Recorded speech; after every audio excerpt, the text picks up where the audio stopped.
It's too sunny for my taste. The wind is nice though. The wind, right. The wind makes the videos noisy.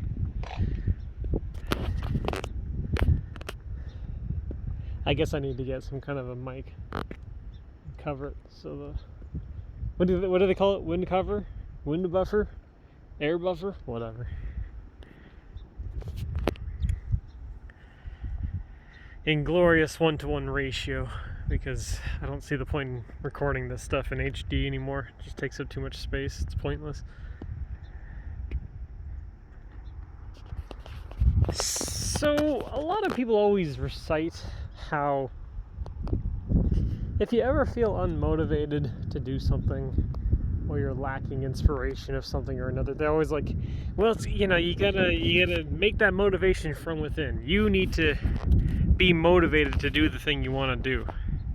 And that's nice and logical, I guess. I don't know if logical, but it's nice to hear. But the essence is that I never really bought into that, because while I agree you are your worst enemy, but you are also, your greatest ally, the notion that you have to dig into yourself to find motivation to do something is completely benign in most senses. When you are hungry and starving, it isn't so much the motivation coming from within you that you need to eat. Yeah, obviously you don't want to be starving, you want to eat. Eating would make you feel better. But the motivation is exterior. Motivation comes from within? No. Motivation comes from without. It comes outside of you. Everything that we do doesn't tend to be a motivation of like, oh, I need to get this thing done because my spirit is telling me to do it. When's the last time you did a project at work and it was because you were the one that was wanting to do it? Tends to be you got told to do it. Most of the time, yeah. Now, bear in mind, I'm not saying all the time, but most of the time, yes. And so the whole point is that your motivation for it is not coming from within you to get it done. You want to get it done because it's just, well, it's work, you have to get it done. But the motivation is coming from something exterior. You have a task that you need to do. It's not within your soul that's saying, this is it, this is going to spiritually fulfill me, this is what I've been waiting for. It's something is just telling you, you just got to go get it done. And you're like, well, I guess to continue the de facto of life, I need to go get this done. That's the motivation. It's a shitty motivation, but that's what it is. Art is affected by this as well. Yes, you're going to inspire yourself in some way, or you see something that does inspire you, and then you want to make something out of it, and then perhaps you do. Did the motivation come from within you? Perhaps, yeah. But also, you're making something physical then at that point. So is that truly 100% there? Is that all true? That it's all coming from within you then? Not necessarily. Something I would say to people sometimes is that I'm comfortable enough within my own brain, within my own head. And what I meant by that, my own imagination, what I meant by that is that I didn't put a lot of the things I think about down on paper or anything because I didn't feel the need to. It's in my head and I enjoy it there well enough. It's like enjoying a good dream. I had a really long dream last night about, it was very funny, just it involved a bunch of gangers and stuff and going to go kill some guy, and then when the character, I'm not even saying it was me in the dream necessarily, but whatever, the character that we're following shoots the target in the head, but the dude has he's got a steel plate in his head, and so it didn't kill him. And then he just goes on this huge tangent about all the bullshit that's been happening on through the years, like it's like, oh, you're having a real panic attack right before your death or whatever. It was very funny. That was a very good dream I had. It was very lengthy too. And I guess I do tend to have pretty vivid dreams. I do tend to be able to recollect them pretty well. But in any case, if something gets left inside my head and I don't feel the need to put it down or anything, then There was no motivation to do that at all. And the motivation to make it physical is to witness it, either by my own eye or someone else's eye. And that's, again, this is where I keep going back to it. It's the will to do something is within you, but the reason to do it is not part of you. I don't know. I guess that must sound half-baked to a lot of people, and I guess that must sound kind of stupid. People are gonna look at me and they're just gonna say, "Well, what are you talking about?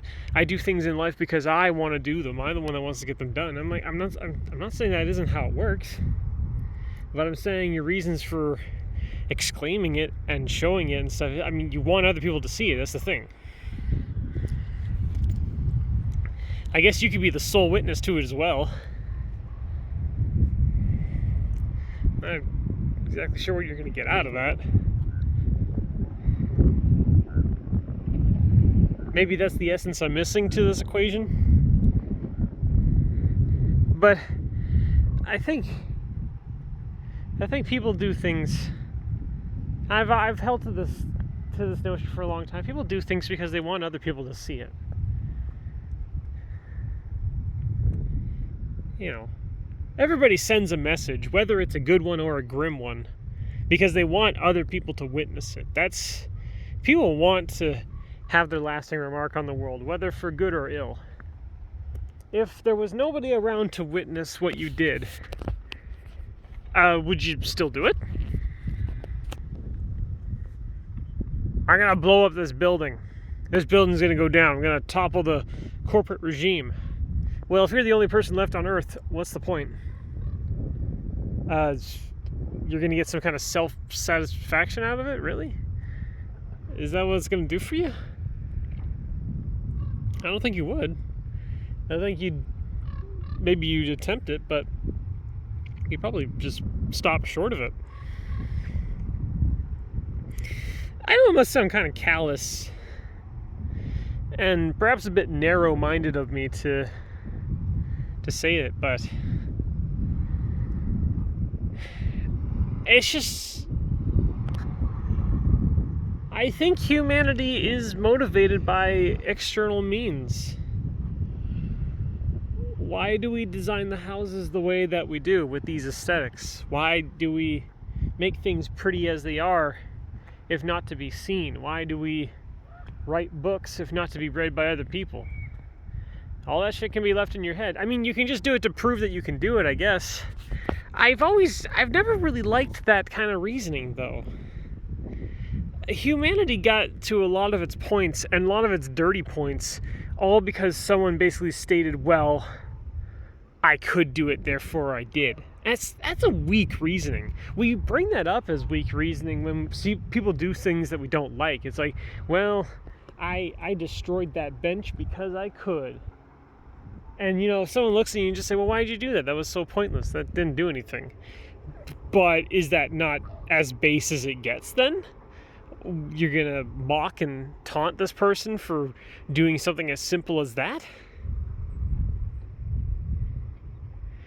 You can't just judge it on the same side of the coin in this kind of instance. You know, it's like people are going to choose to do what it is they want to do if they're going to say, well, you know, my motivation was just do it for the sake of it. And if you're going to judge me and say, well, you can't just mark everyone down as being like uncreative and unimaginative if they need an exterior reason to do something. It's like, well, okay, but if you do it for the sake of its own purpose, then it's not going to be pretty.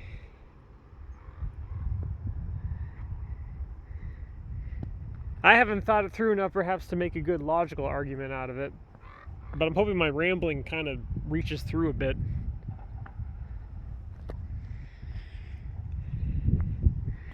If you're displeased with what someone has done in the world, but if what they did was what they felt was most genuine, where exactly does the judging start and end then? And what right do we have to do that? When it encroaches on others, or when it doesn't feel like it serves a purpose? That's a big one. That's a huge motivator. We always try and do things with a purpose, don't we? And is purpose not externally motivated to begin with? A purpose serving itself is seen as greedy and evil. So, what's the difference exactly? Where does that end and begin?